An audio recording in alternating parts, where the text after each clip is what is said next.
How's it going, everybody?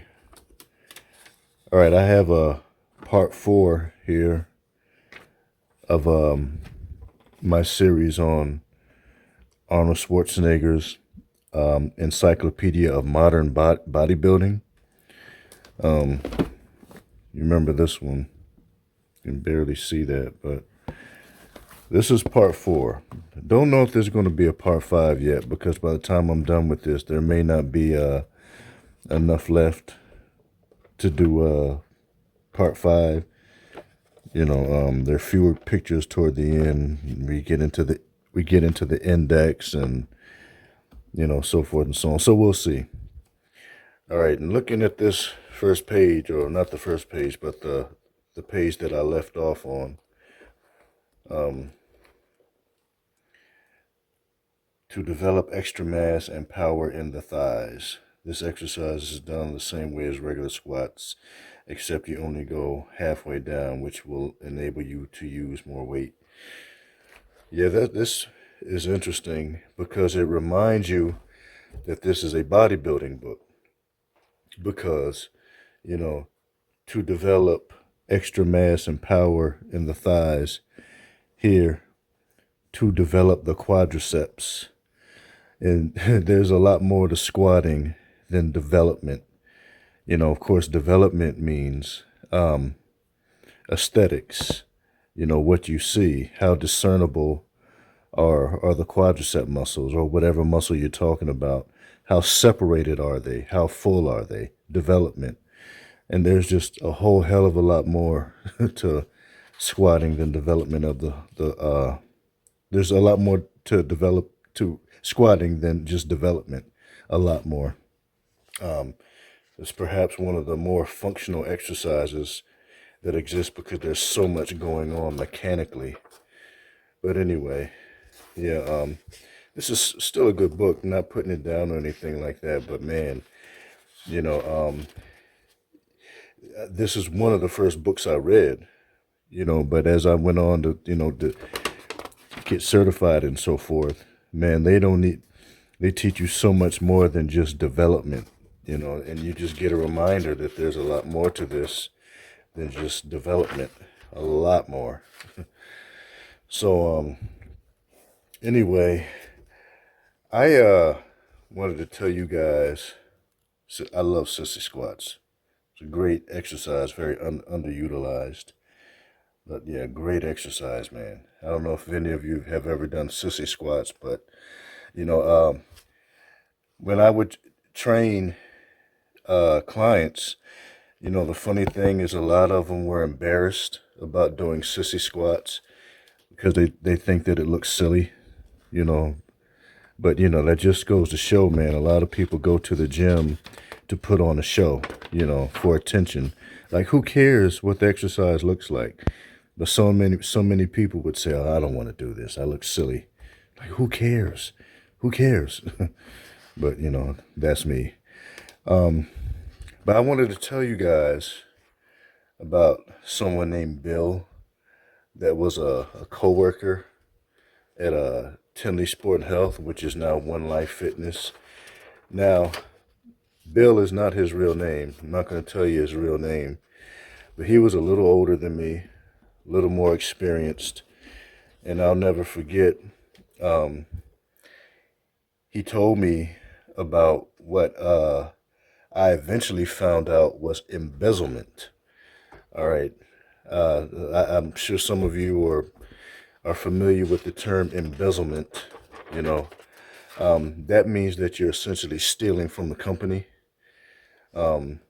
He told me about embezzlement, and what he would do is he would have clients sometimes just pay him directly. All right, sometimes in cash, sometimes they write a check out to him directly. Now, of course, we were personal training for a company at the time that was called Sport and Health. And the idea was for the client to go downstairs and pay at the front desk. All right, and they'll say, hey, I want to buy 10 sessions with Bill or Percy or whoever. and then they put the receipt in our box. And the next time, but for the next paycheck, we just fill out a pay sheet, um, writing down the number of sessions that we did for everyone, and they would pay us our cut accordingly. And they would do that until all 10 sessions or 20 sessions or however many they bought. We would do that until those sessions were done. Then we were supposed to have them go down and buy another package at the front desk. All right. And as we do those sessions individually, we get paid our percentage. And if you're just starting at the gym, if you're just starting as a trainer, then your percentage was less than half, which I always thought was ridiculous. All right, it's less than half. All right, so if the person was paying $45 a session, and that was a long time ago. It's way more expensive now. It's like more than double that now. But back then, it's $45 a session. So we would start off making $17. Or maybe it was $17.50, then it would go up to $18, which is, of course, still less than half. And then eventually, you'd make half. This is, of course, months and years. Then eventually you might make more than half. And by the time you're making more than half, they don't give you as many clients. Like any clients that you get, you have to hustle for them on your own. Whereas in the beginning, the fitness director is doing everything they can to feed you clients. And the reason is because, you're only making $17 a session. So it benefits the company to fill the new guy up, because the new guy is making a very unfair cut of the revenue. And like I said, the more money you make, the fewer clients you get. Or at least, if you're popular, it's not going to really hurt you. You'll be out on the fitness floor helping people, answering questions. They also allowed us to give what do you call them? Clinics. You could, for example, you could do a clinic on training the lower back, or you could do a clinic on rehabilitating hip issues, or post rehab for hip injuries or shoulder injuries or whatever.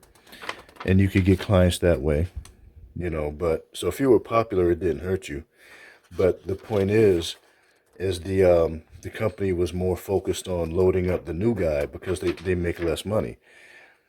So there was a real financial ceiling for personal trainers, and that still is the case. There's a real financial ceiling. So Bill, in order to supplement his income, he would embezzle from the company. So he, instead of having the client go down and pay at the front desk, ever so often, like maybe every other package or whatever, he would have them pay him directly, either with a check or cash. Just bring cash, and he could even give him a discount. Hey, he could even give the client a discount. He could say, hey, the company is going to charge, X amount for 10 sessions. I'll charge you this amount, but you just pay me directly. So of course he's cheating the company out of their cut. And so he told me about this. And again, eventually I realized that was embezzlement. That was a word that wasn't really part of my vocabulary at the time, but that's what it is. It's technically embezzlement. And the way that it worked was the fitness director and the assistant director, the assistant fitness director, or the general manager, none of them could be there 24/7. So they couldn't just monitor every session you did. So they may see you training this particular person, that's why you would eventually make sure that they do pay legitimately, so they can, see some paperwork for the person, But ever so often, you get, you get all the money instead of less than half or half or whatever you were getting, you know. So, and that's one version. All right. Now, another version, and bear in mind, back then, this second version was legal because they didn't make us sign non-compete contracts. But you could also say, listen, do you have a gym in your apartment building, or, do you have access to fitness equipment? Do you have equipment at home? Blah, blah, blah. And you could just convince them to train with you somewhere else, or if someone left, if a trainer quit, if they decided to quit, they could bring their clients with them. You could just say, hey, hey, I'm opening up a gym. Could you want to come with me? And there was nothing that the company could do because they did not have a signed non-compete contracts. So, but of course now everybody makes you sign a non-compete contract.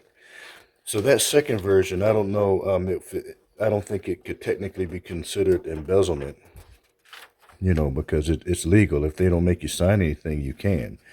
But some of the guys would do that, just take the client out of the gym and train with them elsewhere. And then, they get all of the money that way.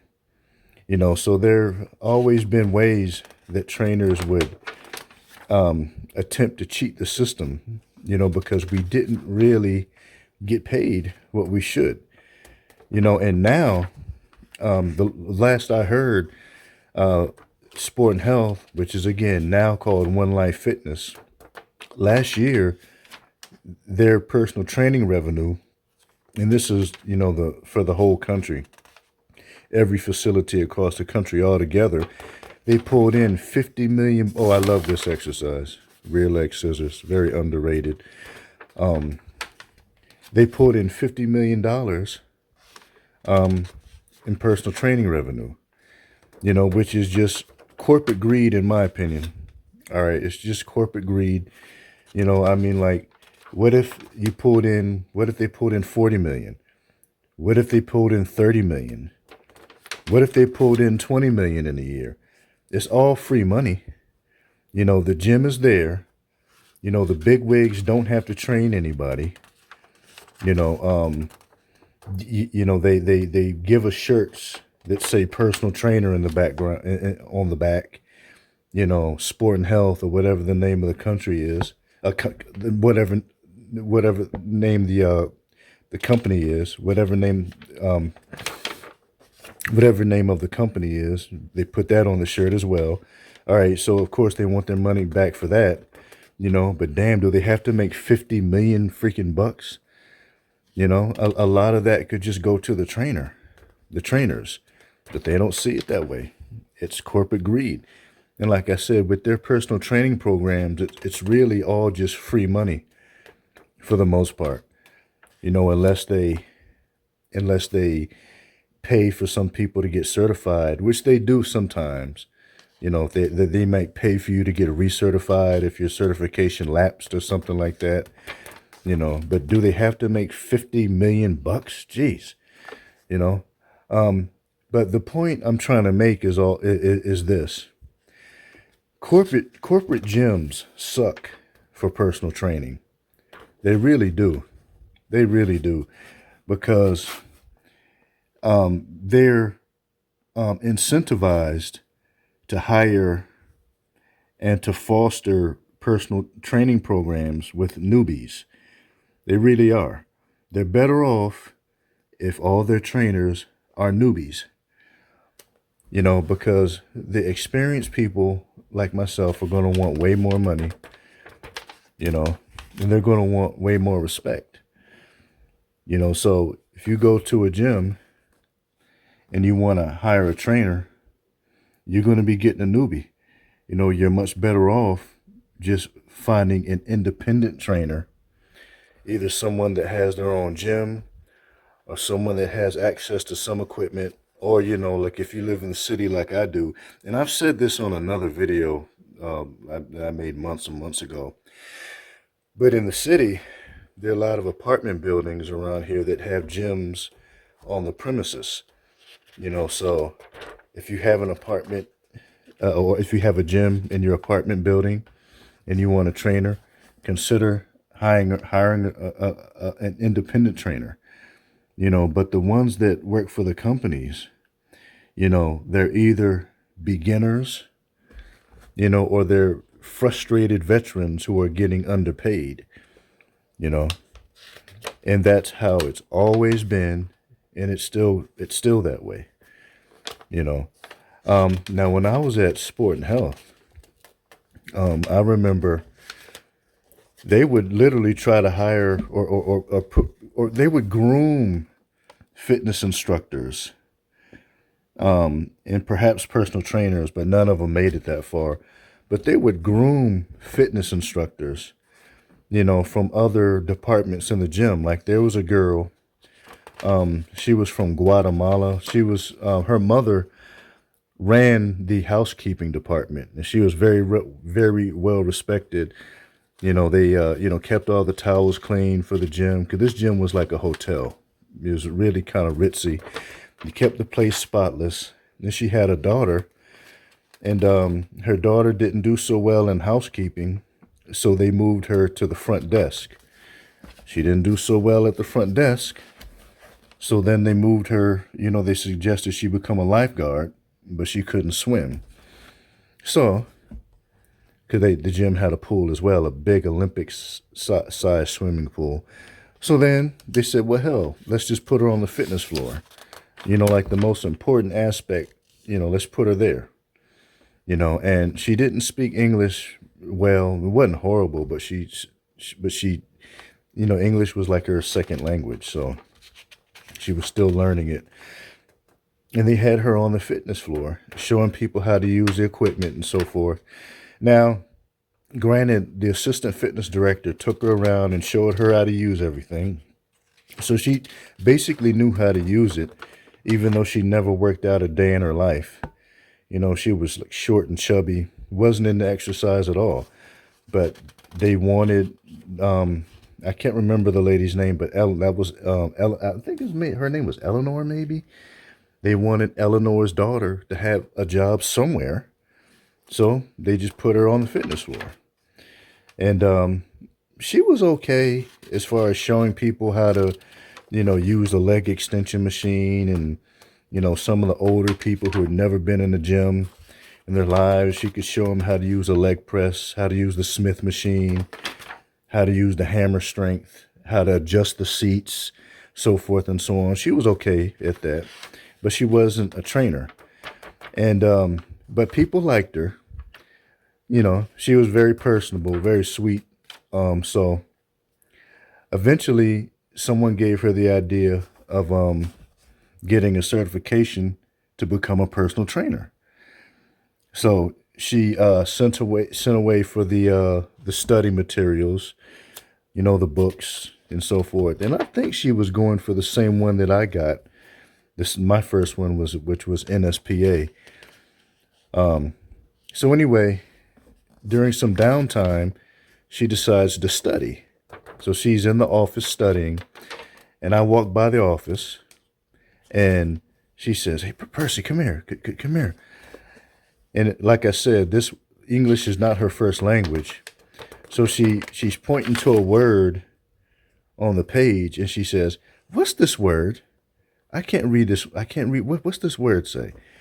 So then I look down at what she was pointing to, and I say, "Muscle." I mean, goddamn, you're going for a certification as a personal trainer. I think you might want to know the word muscle. I think it might be kind of important if you can identify the fucking word muscle. I'm like, are you kidding me? I was like, muscle? Is that the word that you don't know? She couldn't identify the word muscle. So at that point, it was needless to say that she pretty much didn't have a chance. I hate to say that, but I mean, that book is really complicated. And muscle is not anywhere close to the hardest word you're going to have to learn. What about scapular protraction and scapular elevation and, you know, uh, uh, uh, um, um, sacroiliac joint and so forth and so on, tensor fascia latae, adenosine triphosphate, mitochondria. There's a lot of words that are harder than muscle, but that's who we had on the fitness floor. Why? Because, the company, they didn't really want to invest in the best trainers, and when they did get someone that had like a degree in kinesiology or sports medicine or something like that. I don't honestly, I don't know how they dealt with it. I think they probably did start them off with half, whereas a person with a certification is going to get less than half, so even this kines major or exercise physiology major who has a master's degree, exercise physiology, kinesiology, sports medicine, physical therapy. There was a guy there that was working on a degree in working on a master's in physical therapy. So I don't know what they paid them, but I'm pretty sure they started them with more than half. But they're still thinking, I'd spent all these years in school to make half. The trainer should start. Oh, they're going over posing here, as you can see. The trainer, in my opinion, should start with half, whether they have a certification or a degree in the field or not. You start with half, and you work your way up to more than half. But corporate greed is a motherfucker, man. Because like I said, so what if you don't make 50 million bucks a year? What if it's 40 million? That's still, a good chunk of change, for what is essentially free money, because the gym equipment is there. It's already there, It's not like they're pouring tons of money and effort into their personal training program. They don't have to. It's there. The gym is there. It's all there. So this 50 million bucks, or whatever they make, and I'm sure it varies, but I know a year or so ago, I know because I was talking to someone from One Life Fitness, and they made 50 million bucks in personal training. You know what I mean? It's free money, essentially. So what? You have a fitness director that kind of is a watchdog and watches everybody. They can make half of that, and it's still a big profit, but they're greedy as hell. So now it's so different where they make you sign a non-compete contract. Okay, you're going to have to sign a non-compete contract because they don't want you to take clients away from the gym to go train elsewhere. All right, so that they didn't do that back when I first started, but now, I mean, that's mandatory. It's non-compete. All right, and also, if you're like me, I don't work for anybody. I train people in their homes. I train people in their apartment gyms. And that's, some people have equipment in their homes. I had clients, they moved away, but I trained a husband and wife who pretty much had a full-scale gym in their house. So I just went there and trained them. I train people virtually, over the internet. So and I have a client that I train virtually that has, pretty much everything he needs right in his home. He lives in a condo. He has everything he needs right there. I just train him virtually. But if you have an independent gym and maybe you want to work for a company to supplement your income, you can forget it because they're going to look at you as competition, and so you can forget about it. And I guess I kind of understand that, but when I first started doing this, a lot of the trainers already had private clients that they trained independently, so that one client can equal, $500 a month. $600 a month, whatever they're charging them, you're usually going to finish a package of sessions in about a month, particularly if you're doing 10 at twice a week. You're going to finish that package of sessions in a month. So whatever they're charging you, you can just add that to your monthly income. So training people for a company and having private clients, even just a couple of private clients, you can make a really good living. But the way it is now is they want you either in or out. Look at this. They want you either all in or all out, But if you work for the company, they want you to belong to them, and they essentially want you to be there full time, and that would be okay if they paid well, but they just don't, and they still don't. And it's still, in all these freaking years, in almost 30 years, they still start you with less than half. Less than half. Then you work your way up to half when you're doing all the work. You're designing the programs, you're administering the sessions. And me, I work really hard for my clients. I stretch them at the end. It's called passive stretching, when someone else just does it for you. And I also foam roll them, which is basically a massage. If you've ever used a foam roller, you usually foam roll yourself. You just move over the foam roller, and that's called myofascial release, which is essentially a massage. What I do is I do it for them. I just have them lay down, and I foam roll them. A lot of the people will just fall asleep, So I do it all myself. And, I think I would deserve more than just half the money. But that's how it goes. That's the problem with the fitness industry. Or as far as the personal training aspect of it, is it just isn't lucrative enough, and this is a health related field. It's we're in the health related field. We help to improve the quality of people's lives, and we don't really get compensated for it unless you have your own business. So that's the way it goes. Now I think this is about it. Yeah, all right. So I'm gonna say that I finished this. Yeah, because there's no more pictures. I doubt you guys are gonna want to read through all of this. So. Yeah, this part will just bore people to death. So I'm just gonna consider this a done deal.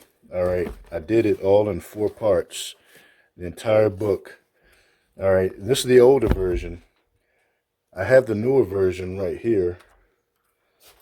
If you just bear with me for a second.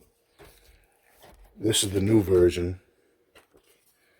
It's a little different. I don't know if it's worth going through all of it, but it's a little different. But anyway, I hope you guys enjoyed that. I hope you got something out of it, and it felt good for me to get this off my chest, because corporate gyms really do suck. They really do screw up the industry, in my opinion. This industry could be so much more than what it is, but corporate greed, man. All right. I'd like you guys to click like if you liked it, leave a comment, and consider subscribing. And I will be back with more content and overall information on the fitness industry, personal training, and strength training in general. PLA Mind and Bodyworks signing out. Thanks for watching. Bye-bye.